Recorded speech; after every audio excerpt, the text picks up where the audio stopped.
आशीष सूद जी। आशीष सूद जी, मेरी आवाज आ रही है क्या आपको? जी, मेरे को मिल रही है आपकी आप बोलिए, कैसे हो गया लव जिहाद सर? दिल्ली पुलिस की कोई जिम्मेदारी है या फिर नहीं है? लड़कियों की सुरक्षा से जुड़ा हुआ मामला है या फिर नहीं है? इस तरह की हत्याएं लगातार क्यों बढ़ती चली जा रही हैं राजधानी में?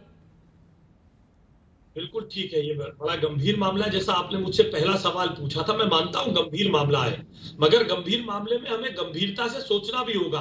केवल इसको लॉ एंड ऑर्डर की सिचुएशन अगर आप मानेंगे तो पुलिस सुपर ह्यूमन थोड़ी ना है कि जो ये मान लेगी कि कोई कलावा पहन के किसी लड़की को भरमा रहा है और हर एक के पीछे लगा देंगे। अंकिता तोमर, निकिता तोमर, डॉक्टर नारंग, अंकित सक्सेना, ऐसे अनेक केसेस हुए हैं। इन केसेस में हमें इसकी गहराई में जाने की आवश्यकता है। आम आदमी पार्टी आज अगर ये कह के कि जी ये एलजी का काम है, तो ये 10 गारंटी थी साहब। एक सेकेंड 10 गारंटी में कहा था मोहल्ला मार्शल लगेंगे। ये मोहल्ला मार्शल क्या हुए? ये तू मैं हर मुद्दे पर ये आ जाते हैं करने के लिए।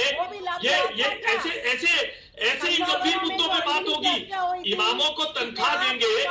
देखिए रीना गुप्ता जी, मुझे पता है, रीना गुप्ता जी मुझे पता है, आशीष जी की बात हो जाए, रीना जी आ रही है आपके बाद कोई और आके बन गए, इसलिए ज्यादा ऊंचा बोलकर आप नहीं बन पाएंगी। थोड़ा तर्क से बात करिए, जरा शांतिपूर्वक सुनिए।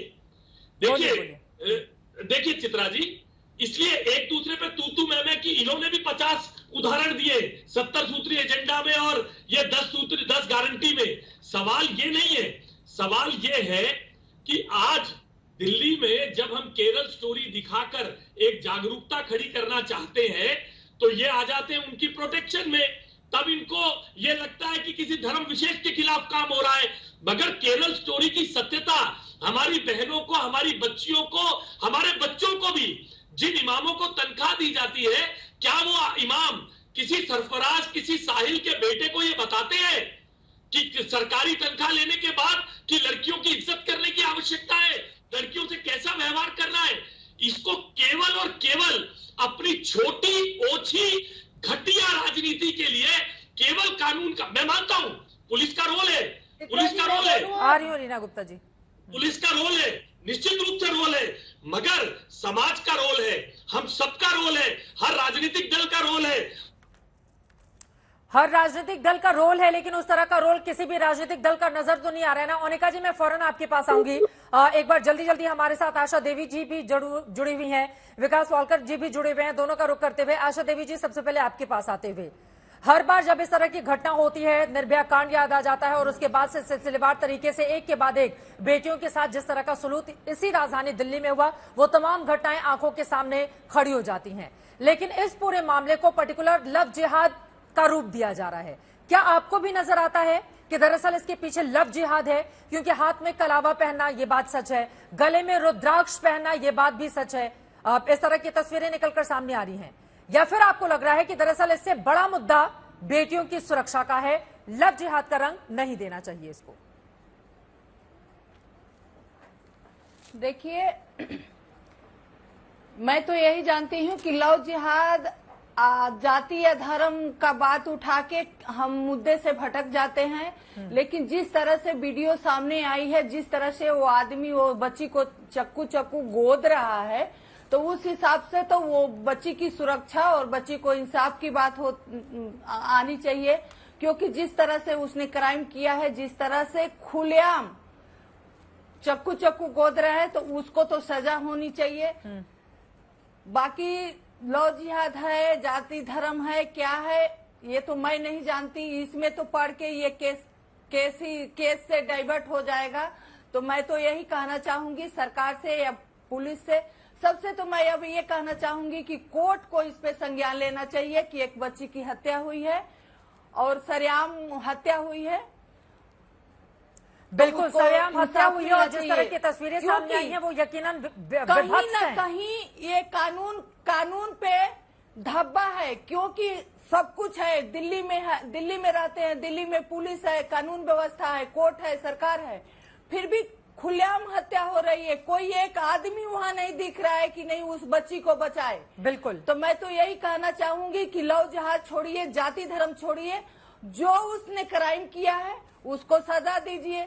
क्योंकि हर बार बच्चियों के साथ ऐसे ही घटनाएं हो रही है, उनको बलि की बकरे की तरह काट दिया जाता है और जांच में लव जिहाद में फंस के सब कुछ उलझ के रह जाता है। ठीक है, तो मेरा तो यही ये बड़ी बात आपकी ओर से कही गई है और यकीनन इसका ध्यान रखना होगा कि ये राजधानी दिल्ली है, दुनिया भर की नजर राजधानी दिल्ली पर रहती है। लेकिन दूसरा पक्ष ऐसा भी है, जैसा कि केरला स्टोरी में भी देखा गया है, और न सिर्फ दिल्ली बल्कि आसपास के कई हिस्सों से इस तरह की खबरें सामने आती है, जब नाम बदलकर युवक अपना परिचय किसी और रूप में करवाता है और बाद में अगर लड़कियों को सच्चाई पता चलती है, रिश्ता टूटता है, तो फिर उसका अंजाम इस रूप में भी सामने आता है। ऐसी भी कई ऐसी खबरें हैं। आज ही लखीमपुर से इस तरह की खबरें लगातार सुर्खियां बटोर रही हैं।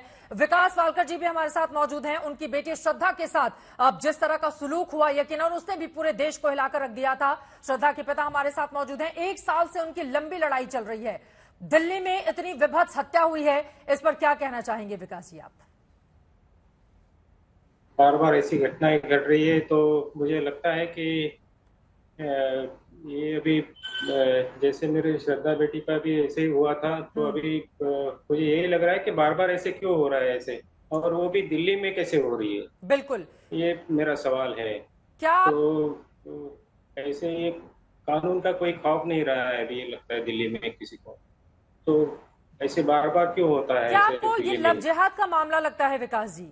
क्योंकि आपकी बेटी के साथ जो हुआ था उसको भी यही कहा गया और श्रद्धा के टुकड़े टुकड़े कर दिए गए थे। इस पूरे मामले में भी लगातार एक के बाद एक 21 बार चाकुओं से वार किया जाता है, बड़ा सा पत्थर उठाकर उस लड़की के सिर पर मारा जाता है। उसके बाद इससे भी जी नहीं भरता है इस शख्स का, उसके बाद लात जूतों की वो वहां पर लगातार बौछार कर देता है। क्या आपको लव जिहाद का ये मामला नजर आता है?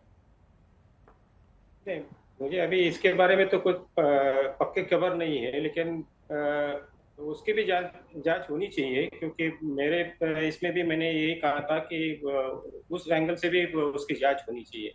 तो मुझे लगता है कि अगर कुछ इसमें ऐसे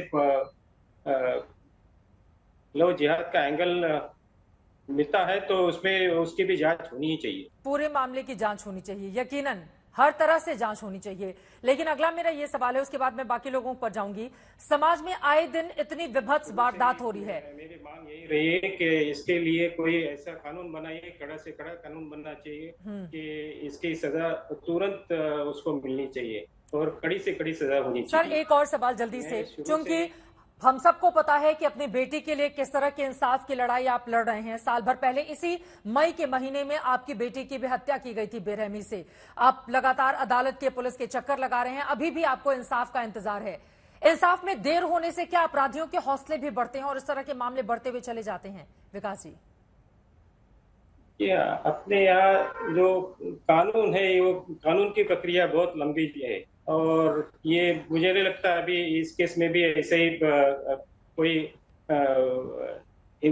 मतलब कोई तुरंत कोई फैसला हो जाएगा। तो ऐसा ही है जो इसके ऊपर कोई तुरंत फैसला होना चाहिए, ऐसा कुछ कानून बनाया जाए। आपने एक और चीज कही कि दिल्ली में इस तरह के मामले लगातार बढ़ते हुए चले जा रहे हैं। क्यों लगता है आपको कि दिल्ली में इस तरह के ज्यादा मामले सामने आ रहे हैं? मुझे लगता है कि अभी जैसे ये जो घटना हुई है, इसमें तो दिल्ली के लोग भी इतने संगीन नहीं है कि अभी सामने ही ऐसा कुछ कोई मार रहा है किसी को तो सिर्फ देख के वो तमाशा देख के चले जाते हैं। तो यहाँ मतलब दिल्ली में ऐसा कैसे हो सकता है? ये ऐसे दूसरी स्टेट्स में ऐसा कभी होता नहीं है, तो दिल्ली में ये बार बार क्यों हो रहा है ऐसे? राजधानी दिल्ली में बार बार ऐसा क्यों हो रहा है? इसको रोक पाने में दिल्ली की पुलिस कामयाब क्यों नहीं हो रही है? एल एन राव साहब, आप फॉर्मर डीसीपी हैं राजधानी दिल्ली के, जरा प्रकाश डालिए इस पर कि दिल्ली में इस तरह के मामले क्यों बढ़ते हुए चले जा रहे हैं। उन्होंने कहा जी फिर फौरन मैं आपके पास आऊंगी। देखिए चित्रा जी, ये मामला डेफिनेटली बहुत सीरियस मामले हैं, ऐसा कोई इतना ये इसको लाइटली नहीं लेना चाहिए। और मैं तो ये कहता हूँ कि इसमें पॉलिटिक्स नहीं होना चाहिए कभी भी किसी पार्टी की तरफ से। पुलिस को अपना काम करते रहना चाहिए और करते रहेंगे। पुलिस का काम है क्राइम को प्रिवेंट करना, और क्राइम प्रिवेंट अगर नहीं होता है तो उसको डिटेक्ट करना। और यहाँ पर प्रिवेंट करने में मैं आपको बता दूं, ऐसी चीजें होती हैं जो कि पुलिस को पहले से खबर हो तो उसको प्रिवेंट किया जा सकता है, लेकिन मर्डर जैसा जो केस है वो अंदरूनी एक दूसरे की बातें होती है, वो पुलिस तक वो बात पहुंचती नहीं। अगर ये बात ये पहले पुलिस के पास पहुंची होती तो हो सकता है पुलिस प्रिवेंटिव एक्शन लेकर इसको रोक सकती थी, लेकिन क्योंकि मर्डर जैसे काम को रोकना पुलिस के लिए बहुत बड़ा मुश्किल काम है। अदरवाइज पुलिस का काम है चोरी चकारी रोकना, दूसरी चीजों को रोकना, क्रिमिनल्स के ऊपर नजर रखना। इसमें भी अगर ये अपराधी जो साहिल है, ये अगर इसका पुराना रिकॉर्ड होता तो पुलिस डेफिनेटली इस पे नजर रखती और उसके ऊपर ऐसा प्रिवेंटिव एक्शन भी हो सकता था। कोई भी अगर क्राइम किया होता पहले तो पुलिस की नजर में होता, या कोई भी पब्लिक के आदमी इसके बारे में खबर देते पुलिस को कि ये ऐसा अपराध करने वाला है या ऐसे अपराध करने के लिए प्रवृत्ति है, तब भी पुलिस इसमें प्रिवेंटिव एक्शन ले सकती थी। लेकिन एक बात मैं और बता दूं कि अपराधियों के दिमाग में कानून का खौफ क्यों नहीं है। वो जैसे अभी बता रही थी आशा जी कि कानून में, और अलकर जी भी कह रहे थे कि ये ट्रायल में बहुत टाइम लग जाता है, और ये ट्रायल जब तक खत्म होगा तब तक ये सब लोग हम भूल जाएंगे, कोई और नया केस आ जाएगा।